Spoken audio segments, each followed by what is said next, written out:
بسم اللہ الرحمن الرحیم۔ صحیح بخاری حدیث نمبر 3425۔ میں نے نبی کریم صلی اللہ علیہ وسلم سے پوچھا، یا رسول اللہ، سب سے پہلے کون سی مسجد بنائی گئی تھی؟ فرمایا کہ مسجد حرام۔ میں نے سوال کیا، اس کے بعد کون سی؟ فرمایا کہ مسجد اقصیٰ۔ میں نے سوال کیا، اور ان دونوں کی تعمیر کا درمیانی فاصلہ کتنا تھا؟ فرمایا کہ 40 سال۔ پھر حضرت صلی اللہ علیہ وسلم نے فرمایا کہ جس جگہ بھی نماز کا وقت ہو جائے فوراً نماز پڑھ لو، تمہارے لیے تمام روئی زمین مسجد ہے۔ صحیح بخاری 3366۔ میں نے عرض کیا، یا رسول اللہ، سب سے پہلے روئی زمین پر کون سی مسجد بنائی ہے؟ حضور صلی اللہ علیہ وسلم نے فرمایا کہ مسجد حرام۔ انہوں نے بیان کیا کہ پھر میں نے عرض کیا، اور اس کے بعد؟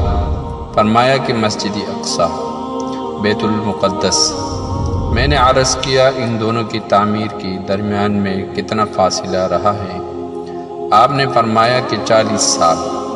پھر فرمایا، اب جہاں بھی تجھ کو نماز کا وقت ہو جائے وہاں نماز پڑھ لے، بڑی فضیلت نماز پڑھنا ہے۔ صحیح بخاری حدیث نمبر 1864۔ میں نے ابو سعید خدری رضی اللہ تعالیٰ عنہ سے سنا، جنہوں نے نبی کریم صلی اللہ علیہ وسلم کے ساتھ 12 جہاد کیے تھے۔ وہ کہتے تھے، میں نے 4 باتیں نبی کریم صلی اللہ علیہ وسلم سے سنی تھی، یا یہ کہ وہ یہ 4 باتیں نبی کریم صلی اللہ علیہ وسلم سے نقل کرتے اور کہتے تھے کہ یہ باتیں مجھے انتہائی پسند ہیں۔